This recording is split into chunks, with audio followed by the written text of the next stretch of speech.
Hello, welcome back. Thank you so very much for being here. Really appreciate you guys. Um, Oops, I forgot to reset my time. Okay, because I don't want to talk too long for you guys. When I left off, I had just started my new job in finance at this permanent large company, which a lot of people know about. Um, I was so excited about this job. I started that on June 30th. And it's the craziest thing that like you never know anyone's life. And I think there's this saying that, be nice to people because you never know what someone's going through um, that you can't see. So it's kind of like a thing of going into work. Well, getting up in the morning at the shelter. Um, and I didn't have enough time to get food there or anything. But then going to work all day and coming back to the shelter because now I had a permanent bed there. But I kind of wouldn't come back. I would kind of go ride around and kind of sit in my car and do some journaling or whatever. I wouldn't go back to the shelter till around 8 o'clock when it was just about time to go to bed because I didn't want to just be hanging up around, around there. So around 8 o'clock, I would go back and there's some ladies hanging out and outside, and I just, try to be as nice as I was. Hey, how are you doing? Like that. Go take my shower, and then I would go downstairs to my bed, and everybody kind of left me alone. And then get up the next morning. They would have coffee, 6 o'clock. Well, really, it was earlier than that because I would usually get up around 5:30. So they had coffee ready. I would get up. I had to go up. It's funny. I had to go up another level because downstairs it was kind of really the basement. There was no lights or anything down there. Not lights, no windows, I should say. But I loved it because it was just air conditioning and I slept pretty good. Like there was no feeling of like anything was going to happen to me. And I knew that anyway because you know that you're protected by the universe. So that went on for, going to the shelter, going to work. And it's like, as I was saying that, like people meeting new people at my job and stuff, and like people didn't even know that I was living in a shelter, And so then I just said that had been living in Casco. And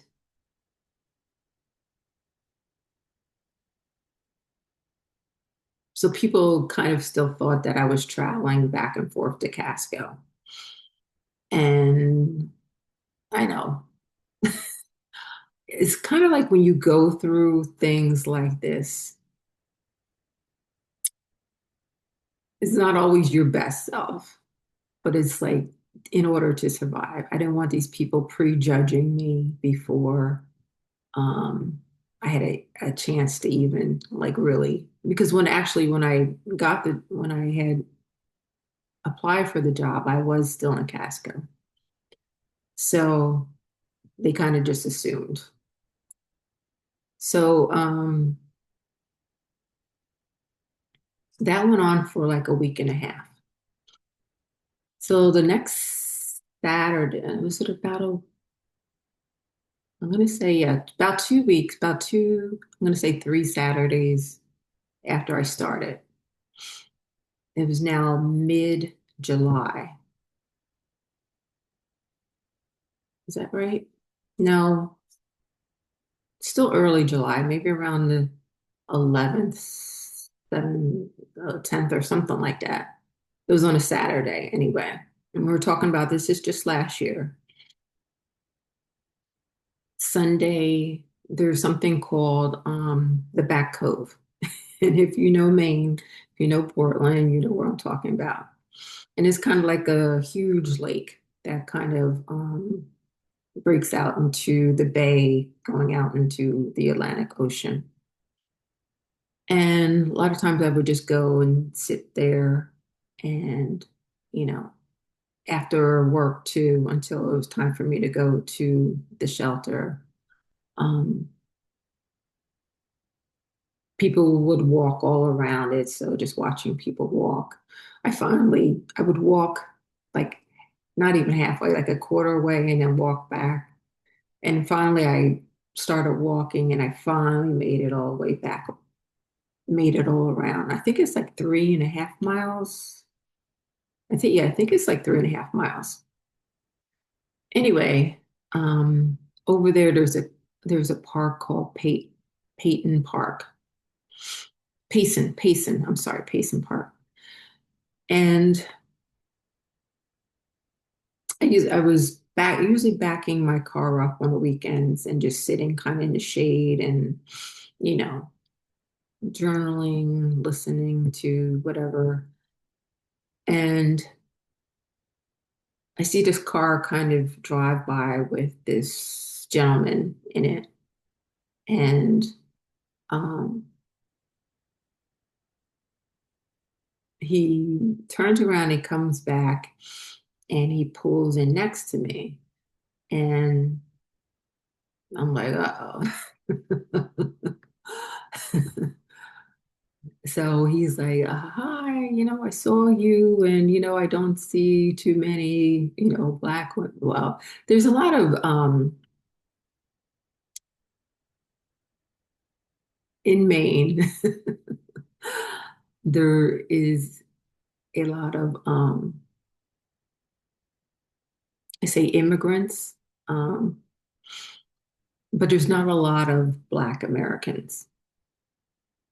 So he was kind of surprised to kind of just see me sitting there. And he's like, I don't see too many, Black women kind of around here. So I'm like, yeah, I'm noticing that. Um, so he kind of introduces himself and he's saying, it seems like you need a place to stay. And I, still was in the shelter and that kind of wasn't a problem. And he says, I was renting this B&B from with my girlfriend, and she just up and kind of left. So now I'm trying to, um, pay for it on my own. And it has a second bedroom.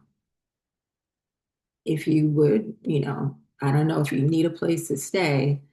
And like, this is so weird. Like, how did this guy like just ride by and then he just kind of knew that like I was homeless because I didn't like I guess I had my stuff in the back, but my back windows had been tinted, so I know he couldn't see what I had in the back.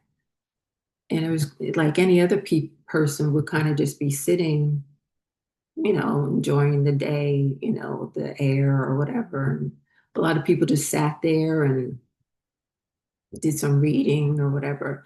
And I just thought it was like craziest thing for him to say that to me. So I'm like, is this universe saying this? Telling me to go with this person. And like, again, I always knew that I was protected. So, and I'm also intuitive. So I kind of can usually pick up whether someone is not going to be healthy or not. So he goes, well, just come with me. It's not far from here. Take a look. And if you want to stay, you can stay, so forth and so on. So I said to him, like, well, I don't get paid, for another week and a half, I think it was. And, I just started this job. And he's like, well, we'll work all that out and stuff. So I went back with him and really, really nice second house. So the landlord kind of had their house in the front, and there was like a second house in the back, kind of like a loft style. And there was this upstairs loft bedroom where he was, and then there was a small bedroom downstairs. And like it was like the perfect situation. Only thing was, man, how much did he want to charge? I think the rent was like, must have been like 2,800 or something.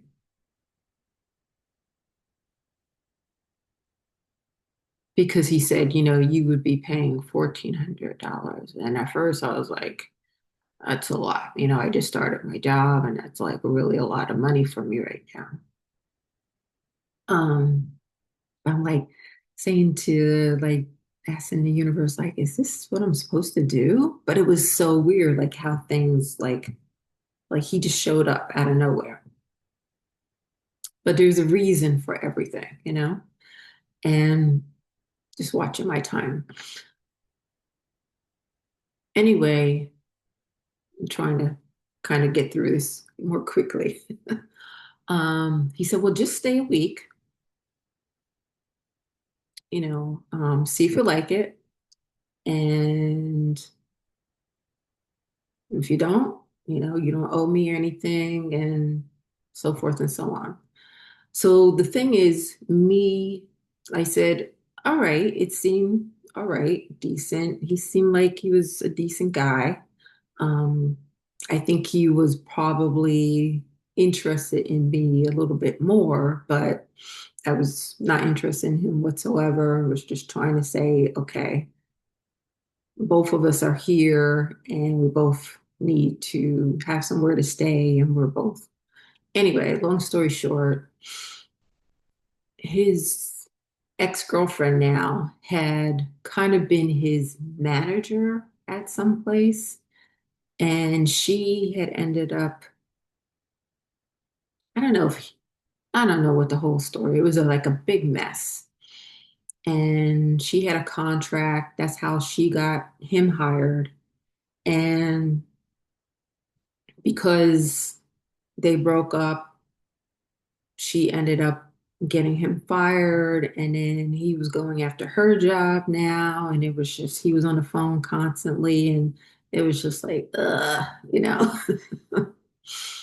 And he just kept talking and talking and talking. And I'm introvert anyway.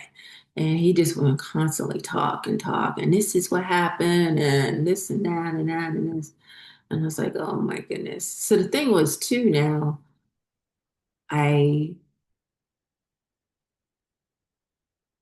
didn't really, once I left the shelter, I lost my place. So if you don't go one day, and you've been going consistently, if you miss a day, you got to start calling in again. And I was like, oh my goodness, like, so I'm hoping this works out. But still didn't feel quite right with him. I'm like, this, it was so weird how he just showed up in the park and said, it looks like you need somewhere to stay. And I'm like, this is like really strange. Anyway, it was nice, like getting up in the morning and just being able to go to work and then come back there. And I didn't realize that the car that he had was a rental, and the girlfriend had been renting it for him. So now all of a sudden, when I went back one day, the car is gone. So I'm figuring he's not home. But when I opened the door, he's there. I said, oh, what happened to your car? And he's like, oh, well, that was a rental. So I'm like, oh, so this guy's got no car. He is depending on me for half his rent. It's a whole big situation with this job thing, whatever. And I don't know. So I was trying to be encouraging and listen to him, what he went through and stuff like that. And um, I think by Wednesday night, because that was a Saturday or Sunday when I met him. I think that was a Saturday. So by Wednesday night, I forget what happened. Oh man, what happened?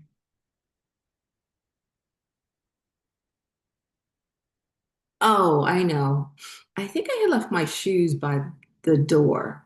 So when I came in, like I would take my shoes off and put like my slippers on or something like that. Or did I? Okay.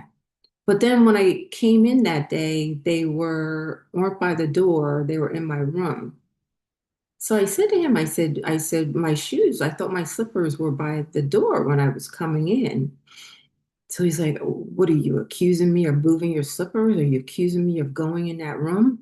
This is my place anyway. You're not even paying rent here. I'm like, okay. I'm like, I had no lock on that door or anything. And I don't know this person really. I would lock the door at night, but I'm like saying, like, you're here all day because he had got fired from his job. And I, really don't want you, if I'm going to be renting here, I don't really want you to be going in my room. I didn't say that to him, whatever.